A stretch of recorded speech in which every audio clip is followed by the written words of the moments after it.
Technician grade 1 exam 2026 நீங்க prepare பண்றீங்கன்னா கண்டிப்பா இந்த வீடியோவை பார்த்துருங்க. நம்ம சிலபஸ்லேயே கொஞ்சம் டஃப்பானது அப்படின்னா சயின்ஸ் அண்ட் இன்ஜினியரிங் தான். ஏன்னா நம்மளுக்கு 35 கொஸ்டின்ஸ் வந்து கேட்பாங்க, மார்க் வந்து 35 மார்க். ஏன் இதை டஃப்னு சொல்றேன்னா ஒரு டீடைல் சிலபஸ் வந்து பாருங்களேன். அதாவது அவன் சயின்ஸ் மென்ஷன் பண்ணியிருப்பான், பட் கேள்விகள் எல்லாமே எதுல இருந்து வரும் அப்படின்னா பிசிக்ஸ்ல இருந்து தான் வரும். என்டையரா பிசிக்ஸ் தான் வந்து சயின்ஸ். அண்ட் இன்ஜினியரிங் இருக்கு. இன்ஜினியரிங் என்ன அப்படின்னு பார்த்தீங்கன்னு வச்சுக்கலாம், எலக்ட்ரானிக் சம்பந்தப்பட்ட இன்ஜினியரிங் எடுப்பாங்க. இப்ப டஃப்னு சொல்றதுக்கான ரீசன் வந்து ப்ரீவியஸ் இயர்ல என்ன மாதிரி கேட்டிருக்காங்கன்னா, ஜஸ்ட் தியரிட்டிக்கல் மட்டும் வந்து கேட்கல. தியரி பேஸ்ட் மட்டும் கொஸ்டின் எடுக்காம ஃபார்முலா பேஸ்டு கொஸ்டின். அதாவது என்ன, இப்ப பிசிக்ஸ்ல சில ஃபார்முலா இருக்கும், அதை அப்ளை பண்ணி நம்ம என்ன பண்ணோம்னா ஆன்சர் பண்ற மாதிரி தான் வந்து என்னன்னா கொஸ்டின்ஸ் வந்து எடுத்திருக்காங்க. ஸோ அப்ப நீங்க லேர்ன் பண்ணும் போதே தியரியும் லேர்ன் பண்ணணும், ஃபார்முலா பேஸ்ட் லேர்ன் பண்ணின்னு வச்சுக்கலாம். 35 கேள்வி கேட்கிற இடத்துல கண்டிப்பா நான் சொல்றேன் 30 பிளஸ் என்ன பண்ணலாம் உங்களால ஸ்கோர் பண்ண முடியும். அந்த அளவுக்கு என்ன அப்படின்னு பாத்தீங்கன்னா கண்டென்ட் இருக்கு. அட் த சேம் டைம் நீங்க நல்லா ரிவிஷன் பண்ணீங்கன்னா கண்டிப்பா என்னன்னா ஸ்கோர் பண்ணலாம். சரி, இப்ப இந்த வீடியோ எதுக்கானது அப்படின்னு பாத்தீங்கன்னா என்டையரா, அதாவது ப்ரீவியஸ் இயர்ல கேட்ட சயின்ஸ் அண்ட் இன்ஜினியரிங் என்னென்ன டாபிக் இருக்கு, என்னென்ன டெஸ்ட் இருக்கு, அந்த டெஸ்ட் நீங்க எப்படி வந்து அப்ரோச் பண்ணணும் அதை மட்டும் தான் சொல்ல போறேன். இப்ப சயின்ஸை பொறுத்தளவுக்கு, அதாவது நார்மலா சயின்ஸ் அப்படின்னாவே நிறைய ஸ்டூடெண்ட் இருக்குது ஸ்கூல் புக்ல இருக்கிற சயின்ஸா, பட் ஒவ்வொரு எக்ஸாமுக்கும் வந்து சிலபஸ்ல என்ன இருக்கோ அது ஓரியன்டா நம்ம என்ன பண்ண வேண்டியிருக்குன்னா லேர்ன் பண்ண வேண்டியிருக்கும். டெக்னீஷியன் கிரேட் 1 பொறுத்தளவுக்கு சயின்ஸ் அப்படின்னாவே இந்த 9 டாபிக் தான். இதுக்குள்ளதான் என்ன கொஸ்டின்ஸ் வரும். ஏன் அப்படின்னு பாத்தீங்கன்னா இதுதான் நம்மளுக்கு வந்து சிலபஸா கொடுத்துருக்காங்க. அதனாலதான் வந்து சொல்றேன். மோஸ்ட்லி நிறைய கொஸ்டின்ஸ் உங்களுக்கு எதுல இருந்து வரும் அப்படின்னா electrostatic, electric current and effect, magnetism. முக்கியமா சொல்ல போனா இந்த எலக்ட்ரிக் கரண்ட் அண்ட் மேக்னட்டிசம் இதுதான் வந்துன்னா அதிகமான கொஸ்டின்ஸ் வந்து என்ன ஒரு 25 கொஸ்டின்ஸ் வந்து சயின்ஸ்ல இருந்து வருது அப்படின்னா அதுல மினிமம் சொல்றேன், மினிமம் 5ல இருந்து என்னன்னா ஒரு 6 கொஸ்டின் இதுல இருந்து மட்டுமே வரும் அப்படின்னா எலக்ட்ரிக் கரண்டும் அந்த மேக்னட்டிசம் இது சம்பந்தப்பட்ட கான்செப்ட் தான் வந்து கொஸ்டினா கேட்டிருக்காங்க ப்ரீவியஸ்லயும். அதனால என்ன பண்ணுங்கன்னா அதுக்கு எஃபர்ட் போட்டு நீங்க என்ன பண்ணணும், சம்பந்தப்பட்டதுக்கு எல்லா கான்செப்டையும் நீங்க லேர்ன் பண்ணிட்டு நல்லா வந்து ரிவைஸ் பண்ணணும். அதுக்காக சொல்லிக்கிறேன். அண்ட் இன்ஜினியரிங் பொறுத்தளவுக்கு, ஸோ இன்ஜினியரிங் பொறுத்தளவுக்கு என்ன அப்படின்னு பார்த்தோன்னா இந்த 6 டாபிக். நிறைய ஸ்டூடெண்ட்டுக்கு வந்து இங்க பிரச்சனை வந்து இன்ஜினியரிங்ல நிறைய கண்டென்ட் வந்து தமிழ்ல ஒழுங்கா கிடையாது. பட் நான் ப்ராப்பரா என்ன பண்றேன்னா இன்ஜினியரிங் டெக்னீஷியன் கிரேட் 1க்கு கம்ப்ளீட்டா வந்து நான் எடுத்துட்டேன் வித் வந்து ப்ரீவியஸ் கொஸ்டின். ஸோ இன்ஜினியரிங் பொறுத்தளவுக்கு கொஸ்டின்ஸ் வந்து என்னன்னா கொஞ்சம் ஸ்டாண்டர்டா தான் இருக்கும். ஸ்டாண்டர்ட் மீன்ஸ் என்ன அப்படின்னு பார்த்தீங்கன்னு வச்சுக்கலாம், கொஞ்சம் என்னன்னா ரொம்ப ஜென்ரலிஸ்டிக்காவும் சில கொஸ்டின்ஸ் வரும். பட் சில கொஸ்டின்ஸ் என்னன்னா உள்ள இன்டெப்த் போயிட்டு சம்டைம்ஸ் வந்து லாஜிக் கேட்ஸ்லாம். ஸோ லாஜிக் கேட்ஸ்லாம் என்ன அப்படின்னா அவங்க கேட் கொடுத்துருவாங்க, அதை அப்ளை பண்ணிலாம் என்ன பண்ண வேண்டியது இருக்குன்னு ஆன்சர் பண்ண வேண்டியது இருக்கும். அண்ட் மைக்ரோ ப்ராசஸர், மைக்ரோ கண்ட்ரோல்லாம் கொஞ்சம் என்ன அப்படின்னா தியரட்டிக்கல் ஃபேக்சுவல் பாயிண்ட் இருக்கும். அதாவது ஒரு ஒன் லைன்ல இருக்கும், அதெல்லாம் நம்ம மைண்ட்ல வச்சுக்கணும். ஸோ அந்த மாதிரி கேள்வியில நிறைய வரும். அதுக்கேத்தாப்புல என்ன பண்ணணும்னா நீங்க உங்களை வந்து ப்ரிப்பேர் பண்ணணும். இதெல்லாம் ப்ரீவியஸ்ல கேட்டிருக்காங்க, அதனால தான் வந்து சொல்றேன். சரி, இப்ப சயின்ஸ் அண்ட் இன்ஜினியரிங்ல இதை தான் நீங்க மொத்தமா லேர்ன் பண்ண வருது. இங்க ஒரு 9 டாபிக், இங்க ஒரு 6 டாபிக். ரைட். இப்போ இது எல்லாமே வந்து நான் எங்க ப்ரொவைட் பண்ணிருக்கேன்னா ஆப் அண்ட் வெப்சைட்ல all in one GS and math course இருக்கும். அதுல இன்ஜினியரிங் கிளாஸஸ் இருக்கும். ஸோ இதுல என்ன இங்க சொன்னப்பட்ட இந்த 6 டாபிக் என்ன பண்ணிடுன்னா நான் வந்து கம்ப்ளீட்டா கொடுத்துட்டேன். அண்ட் கீழே வந்து பாத்தீங்கன்னா technician grade 1 signal previous question test இருக்கு. ஸோ இந்த டெஸ்ட்ல என்னன்னா ஆல்ரெடி வந்து கம்ப்யூட்டர் அண்ட் ஜிகே வந்து என்னன்னா ப்ரீவியஸ் கொஸ்டின் டெஸ்ட்டாக தான் கொடுத்துட்டேன். இப்போ என்ன ஆட் பண்ணிருக்குன்னா சயின்ஸ். சயின்ஸ் எப்படின்னா 2025 நம்மளுக்கு ஒரே ஒரு ஷிஃப்ட் மட்டும் தான் என்னன்னா டெக்னீஷியன் கிரேட் 1 கண்டக்ட் பண்ணாங்க. அதனால அதுல அதிகமான கொஸ்டின்ஸ் வந்து என்னால எடுக்க முடியல. வெறும் எவ்வளவுனா 25 கொஸ்டின்ஸ் மட்டும் தான் கிடைச்சது. ஸோ சயின்ஸ்ல மட்டுமே என்ன அப்படின்னு பார்த்தீங்கன்னு வச்சுக்கலாம், அதாவது சயின்ஸ்னு சொல்றேன் அப்படின்னு பார்த்தீங்கன்னா இந்த பிசிக்ஸ் டாபிக்ல மட்டுமே அவங்க என்ன கேட்டிருக்காங்கன்னா 25 கொஸ்டின்ஸ் வந்து எடுத்தாங்க. அதே மாதிரி 2024 நிறைய ஷிஃப்ட் நடந்தது. ஸோ அதனால என்ன 3 பார்ட்டா கொடுத்துருக்கேன். ஒவ்வொரு இதுலயுமே ஒவ்வொரு பார்ட்லயும் 25 கொஸ்டின்ஸ் கிட்ட இருக்கும். ஸோ அப்ப மொத்தமா பார்த்தீங்கன்னு வச்சுக்கேன் எவ்வளவு வருது, 100 கொஸ்டின். ரைட்டா? மொத்தமா டெக்னீஷியன் கிரேட் 1 2026க்கு நீங்க ப்ரீவியஸ் இயர் வந்துன்னா கொஸ்டின் சால்வ் பண்ண போறீங்கன்னா இந்த 100 கொஸ்டின் பார்த்தா போதும். இந்த 100 கொஸ்டின் கண்டிப்பா என்னன்னா உங்களுக்கு என்ன மாதிரி கொஸ்டின்ஸ் கேட்கறாங்க, என்ன டாபிக் எடுக்கிறாங்க, தியரட்டிக்கலா இருக்கா, இல்ல ஃபார்முலா பேஸ்ட் இருக்கா, இல்ல ரொம்ப டெப்த் போதா, இல்ல வந்து ஜென்ரலிஸ்டிக்கா இருக்கா, இந்த மாதிரி உங்க மைண்ட்ல இருக்க எல்லாத்தையும் என்ன பண்ணலாம் வச்சுக்கோங்க, இந்த கொஸ்டின் சால்வ் பண்ற மூலம் வந்து உங்களுக்கு ஒரு ப்ராப்பர் ஐடியா கிடைச்சிடும். அதன் மூலம் என்ன பண்ணிக்கலாம்னா ஃபண்டமெண்டல் வந்து நீங்க நல்லா ரிவைஸ் பண்ணிக்கலாம். இது வந்து என்ன சயின்ஸுக்கானது. அதன் ஃபாலோடு பை என்ன இருக்குன்னா இன்ஜினியரிங் இருக்கும். இது எல்லாமே அதே கோர்ஸ்ல தான். டெக்னீஷியன் கிரேட் 1 சிக்னல் பிஐக்யூ டெஸ்ட் இருக்கு, அதில் தான் கொடுத்துருக்கேன். இப்போ இன்ஜினியரிங் பொறுத்தளவுக்கு என்ன அப்படின்னு பார்த்தீங்கன்னு வச்சுக்கலாம், அதாவது 10 கொஸ்டின்ஸ் வந்து என்னன்னா 2025ல வந்து கேட்டிருந்தாங்க. ஏன்னா மொத்தம் 35 கொஸ்டின்ஸ். 25 கொஸ்டின்ஸ் எதுல இருந்து வந்துருச்சு அப்படின்னு பாத்தீங்கன்னா சயின்ஸ்ல இருந்து வந்துருச்சு. மிச்சம் 10 கொஸ்டின் எதுலன்னா இன்ஜினியரிங்ல இருந்து கேக்குறாங்க. இப்ப 2024 இருக்கு பாத்தீங்கன்னா, இதுல என்ன அப்படின்னு பாத்தீங்கன்னா இன்ஜினியரிங்லோட அதாவது இன்ஜினியரிங் கேட்கிற கொஸ்டினோட ஸ்டாண்டர்ட் பாத்தீங்கன்னா டஃபாவும் இருக்கு, அட் த சேம் டைம் வந்து அதிகமான கொஸ்டின் 15 கொஸ்டின்ஸ் கிட்ட வந்து கேக்குறாங்க. ஸோ அதனால இந்த 3 இதுலயுமே 2024 இந்த 3ல என்ன 15 கொஸ்டின்ஸ் என்னன்னா நான் ஆட் பண்ணிருப்பேன். 2025ல மட்டும் என்ன 10 கொஸ்டின்ஸ் வந்து ஆட் பண்ணிருப்பேன். ஸோ இன்ஜினியரிங் இவ்வளவு போதுமான டெஃபினட்டா போதும்.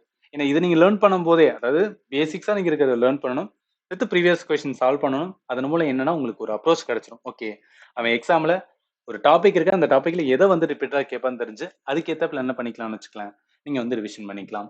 ஸோ இதுதான் வந்துன்னா சயின்ஸ் அண்ட் இன்ஜினியரிங்கான டெஸ்ட். இப்போ சில ஸ்டூடெண்ட்டுக்கு வந்து சரி இன்ஜினியரிங்கான கிளாஸஸ் சொன்னீங்க, பட் பிசிக்ஸுக்கான கிளாஸஸ் எங்க இருக்கும் அப்படின்னு கேட்டீங்கன்னா நிறைய ஸ்டூடெண்ட் வந்து கேட்டுட்டு இருந்தீங்க. அதாவது all in one GS and math கோர்ஸ்ல ஃபண்டமெண்டல் கிளாஸஸ் இருக்கும். ஜஸ்ட் அது உள்ள போனீங்கன்னா GS classes math all in one இருக்கும். இதுக்குள்ள போனீங்கன்னு வச்சுக்கலாம் உங்களுக்கு பிசிக்ஸ் இருக்கும். இந்த பிசிக்ஸ் வந்து நீங்க லேர்ன் பண்ணா போதும். நான் எதுக்காக இந்த இதில் கொடுத்துருக்கேன் அப்படின்னு பார்த்தீங்கன்னா, அதாவது இந்த பிசிக்ஸ் என்பது என்ன என்சிஆர்டி பேஸ் வந்து நான் கிளாஸ் எடுத்தேன். நீங்க ரயில்வே எக்ஸாம் எந்த எக்ஸாம் போனாலும் சரி, அவன் சயின்ஸ் அப்படின்னு வந்துட்டாவே அவன் எதை வச்சு தான் வந்துன்னா சோர்ஸ் எடுப்பாங்கன்னா ஸ்கூல் புக் தான். ஸோ ஸ்கூல் புக் வந்து என்சிஆர்டி. ஸோ என்சிஆர்டி வச்சு தான் வந்து நான் கிளாஸஸ் எடுத்தனால இதை பார்த்தாவே எனஃபா தான் இருக்கும். ஏன்னா ப்ரீவியஸ் கொஸ்டின் அனலைஸ் பண்ணும்போது என்னன்னா எல்லாமே வந்துன்னா ஸ்கூல் புக் ஓரியன்டா தான் அந்த கொஸ்டின்ஸ் இருந்தது. அதனால வந்து சொல்லிக்கிறேன். ரைட். இப்ப நிறைய ஸ்டூடெண்ட்டுக்கு வந்து என்னோட கிளாஸஸ் வந்து எந்த மாதிரி இருக்குன்னு சொல்லி டவுட் வரலாம். நான் யூடியூப்ல என்ன வேணா ப்ரொவைட் பண்ணிருந்தேன். அதாவது என்ன நிறைய கிளாஸஸ் வந்து ஃப்ரீயாகவும் கொடுத்துருந்தேன். Engineering classes and science classes எல்லாமே ஒரு பிளேலிஸ்டா கிரியேட் பண்ணி கொடுத்துருக்கேன். இந்த பிளேலிஸ்ட்கான லிங்க்குமே இந்த வீடியோட டிஸ்கிரிப்ஷனும் கொடுக்குறேன், நீங்க வந்து செக் பண்ணிக்கலாம். ஏதாவது 2-3 கிளாஸஸ் வந்து பாருங்க. என்னோட வே ஆஃப் டீச்சிங் உங்களுக்கு கரெக்டா இருக்கு, நான் சொல்றது நல்லா புரியுது அப்படின்னா மட்டும் என்ன பண்ணுன்னா கோர்ஸ்ல ஜாயின் பண்ணுங்க. இப்ப நான் டெஸ்ட் சொல்றேன்னு பாத்தீங்களா, ஸோ அந்த டெஸ்ட் வந்து எந்த மாதிரி இருக்குன்னு சொல்லிட்டு வந்து உங்களுக்கு நான் ப்ரொவைட் பண்ணிடுறேன், அதாவது காமிச்சுக்கிறேன். இப்போ நீங்க சயின்ஸ் வந்து பிஐ கோட் 2025 வந்து ஓப்பன் பண்றீங்கன்னு வச்சுக்கலாம். நீங்க வந்து இதர் லேப்டாப்ல இல்ல வந்து நீங்க போன்ல கூட ஓப்பன் பண்ணலாம். ஸோ கொஸ்டின்ஸ் வந்து இந்த மாதிரி தான் இருக்கும். கொஸ்டின்ஸ் வந்து எல்லாமே எந்த டேட்ல கொஸ்டின்ஸ் கேட்டாங்கன்னு சொல்லிட்டு நான் மென்ஷன் பண்ணிடுவேன். ஸோ நீங்க வந்து பார்த்துக்கலாம். பட் 2025 பொறுத்தளவுக்கு 13/3/2026 தான் எக்ஸாம் நடந்தது, சரிங்களா? ஸோ அதுல வந்து என்னன்னா வேற டேட் கிடையாது. அதனால வந்து ஒரே டேட்டா தான் இருக்கும். இப்போ கொஸ்டின்ஸ் எல்லாமே இந்த மாதிரி தான் இருக்கும். அதாவது இங்கிலீஷ் அண்ட் வந்து தமிழ்ல இருக்கும். ஏன்னா தமிழ்லயுமே வந்து என்னன்னா சில ஸ்டூடெண்ட் நம்ம எழுதுவோம். ஸோ அதனால தமிழையும் கொடுத்துட்டேன். இதோட எக்ஸ்பிளனேஷன் என்னன்னா இந்த மாதிரி ப்ராப்பரா கொடுத்துருவேன். ஸோ இந்த எக்ஸ்பிளனேஷன்ஸ் என்ன கீழே இருக்கும். அதாவது நீங்க ஒன்ஸ் டெஸ்ட் எடுத்து முடிச்சோன்னே என்னன்னா இந்த எக்ஸ்பிளனேஷன்ஸ் வந்து நீங்க பார்த்துக்கலாம். மொத்தமா நான் சொன்ன மாதிரி வந்துன்னா சயின்ஸ் ப்ரீவியஸ் கொஸ்டின் 2025 கொஸ்டின்ஸ் கிட்ட என்னன்னா கேட்டிருந்தாங்க. ஸோ எல்லாமே நான் ப்ராப்பரா கொடுத்துருக்கேன். நீங்க என்ன பண்ணுங்கன்னா பொறுமையா ஃபர்ஸ்ட் பேசிக்ஸ் வந்து லேர்ன் பண்ணுங்க. ஒரு டாபிக் இருக்கா, அந்த டாபிக் இருக்க பேசிக்கா லேர்ன் பண்ணிட்டு அதுக்கப்புறம் என்னன்னா டெஸ்ட் எடுங்க. ஸோ அப்பதான் என்ன இருக்கும்னா ஓகே நம்ம லேர்ன் பண்ணதுல எதை தான் கேட்கறாங்க அப்படின்னு தெரிஞ்சுக்கிட்டு மறுபடியும் ஒரு வாட்டி ரிவைஸ் பண்ணும்போது உங்க மைண்ட்ல நின்றுக்கணும். ஓகே இதுதான் அவன் கொஸ்டினா கேட்டான், அப்ப நான் இதுதான் என்ன பண்ணிக்கணும் அப்படின்னு பாத்தீங்கன்னா மைண்ட்ல வந்து மைண்ட்ல வச்சுக்கணும். இல்ல வந்து நான் அடிக்கடி ரிவைஸ் பண்ணும்போது இந்த பாயிண்ட் வந்து மைண்டுக்கு வந்துடணும் அப்படின்னு சொல்லி உங்களுக்கே வந்து தோணும்.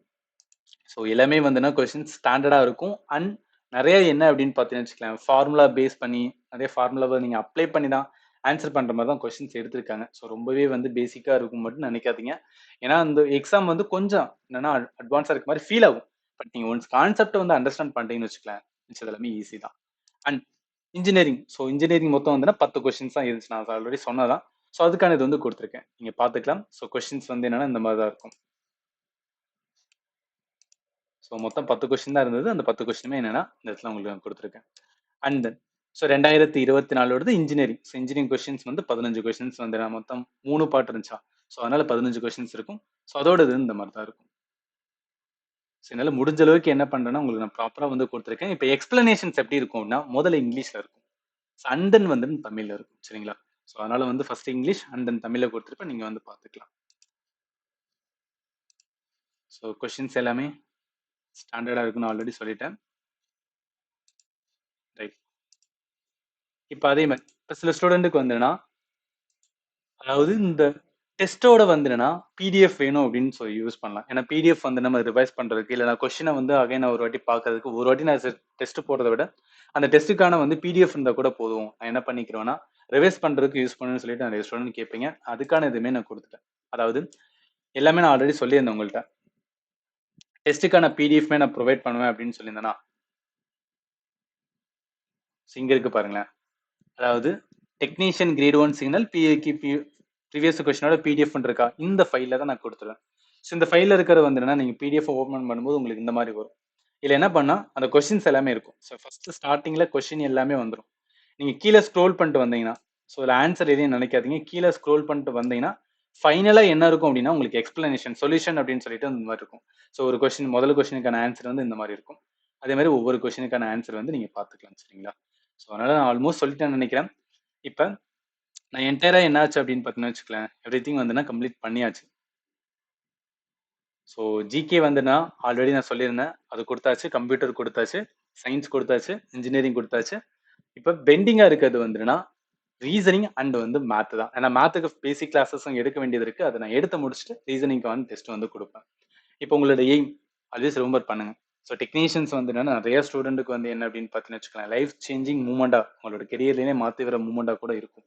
ஸோ அதனால எஃபர்ட் போடுறது கொஞ்சம் என்ன பண்ணுங்கன்னா ரொம்ப டெப்த்தாக போடுங்க. ஏன்னா மேலோட்டமாக வந்து நான் சும்மா லேர்ன் பண்ணுவோம், அதாவது ரயில்வேல இது ஒரு எக்ஸாம் அப்படின்னு நினைக்காம நீங்கள் எஃபர்ட் போட்டுனா கண்டிப்பாக வந்து அது கிளியர் ஆகக்கூடிய ஒரு எக்ஸாம் தான். ஏன்னா ஒரே ஒரு எக்ஸாம் தான். ஜஸ்ட் ஒரு எக்ஸாமில் வந்துன்னா டக்குன்னு என்ன ஆயிரும் அப்படின்னு பார்த்தீங்கன்னு வச்சுக்கலாம், உங்களோட லைஃப்பை வந்துன்னா டேர்ன் ஆகிற மாதிரி வந்துன்னா பேச்சிருக்கும். சரிங்களா? அதனால சொல்லிக்கிறேன், எய்ம் மறந்துடாதீங்க. நம்ம ப்ரிப்பேர் பண்ணுறது வந்து கட் ஆஃபாக தாண்டணும். அதுதான் நம்மளோட எய்ம், ரைட்டா? ஸோ அப்படி பார்க்கும்போது உங்களோட சேஃப் ஸ்கோர் நான் ஆல்ரெடி சொல்லிட்டேன். சேஃப் ஸ்கோர் கண்டிப்பாக 70க்கு மேலே இருக்கணும். 70க்கு மேலே இருந்தால் மட்டும்தான் நீங்கள் என்ன இருப்பீங்க பார்த்தீங்கன்னு வச்சுக்கலாம், அந்த காம்படிஷன்ஸ் அப்படின்னு சொல்லிட்டு வந்ததுன்னா ஒரு 1000+ ஸ்டூடெண்ட் இருக்காங்கன்னா அந்த கேட்டகரிக்குள்ளே நீங்கள் வருவீங்க. ஸோ அதனால் என்ன, தயவு செய்து ப்ரிப்பேர் பண்ணுறது தெளிவாக லேர்ன் பண்ணுங்க. அண்ட் எங்கே என்ன பண்ணால் குழப்பிக்கிறாதீங்க. என்ன லேர்ன் பண்ணுறேன்னு சொல்லிட்டு ஒரு ஐடியா வந்து வச்சுக்கோங்க. ஸோ நான் ஆல்ரெடி சொன்ன மாதிரி சயின்ஸ் அண்ட் இன்ஜினியரிங்கான கிளாஸஸ் கொடுத்தாச்சு, டெஸ்ட் கொடுத்தாச்சு. கம்ப்யூட்டருக்கான கிளாஸஸ் கொடுத்தாச்சு, டெஸ்ட் கொடுத்தாச்சு. ஜென்ரல் அவேர்னஸ்க்கான கிளாஸஸ் கொடுத்தாச்சு அண்ட் டெஸ்ட் வந்து கொடுத்தாச்சு. ரீசனிங்க்கு வந்து வெறும் டெஸ்ட் மட்டும் தான் ஆட் பண்ணி, அண்ட் ரீசனிங் வந்து ஒரு ஈஸியான டாபிக், உங்களால் அண்டர்ஸ்டாண்ட் பண்ண முடியும். ஸோ மேத் பொறுத்தளவுக்கு என்னன்னா சில அட்வான்ஸ் வந்து கான்செப்ட் இருக்கு. அதாவது அட்வான்ஸ் வந்துன்னா டாபிக் இருக்கு. இதில் ஸ்டாட்டிஸ்டிக்ஸை வந்து நான் ஃபர்ஸ்ட் ஸ்டார்ட் பண்ணிடுறேன். ஸோ அண்ட் தென் வந்து என்னன்னா டேட்டா இன்டர்பிரேஷன்ஸ் ஆர் வந்து என்னன்னா டெக்னாமெட்ரி, அல்ஜிபரா இந்த மாதிரி ஒவ்வொரு டாபிக் என்ன பண்ணிடுறேன்னா ஆட் பண்ணுறேன். ஸோ இதோட இது எப்படி இருக்குன்னா மேத்தோட வந்து ஃபர்ஸ்ட் ஃபண்டமெண்டல் கிளாஸஸ் எல்லாமே கொடுத்துட்டு அதில் கேட்ட வந்து ப்ரீவியஸ் கொஷின்ஸ் இந்த பேட்டர்ல என்ன பண்ணிடுவேன், உங்களுக்கு நான் டெஸ்ட் வந்து ப்ரொவைட் பண்ணிடுவேன். ஸோ அவ்வளோதான், எல்லாமே சொல்லணும்னு நினைச்சிட்டேன். வேறு ஏதாவது டவுட் இருந்துச்சுன்னா இந்த வீடியோட கமெண்ட்ல வந்து மென்ஷன் பண்ணுங்க. அண்ட் ஃபைனலி தேங்க்யூ ஃபார் வாட்சிங் and have a nice day.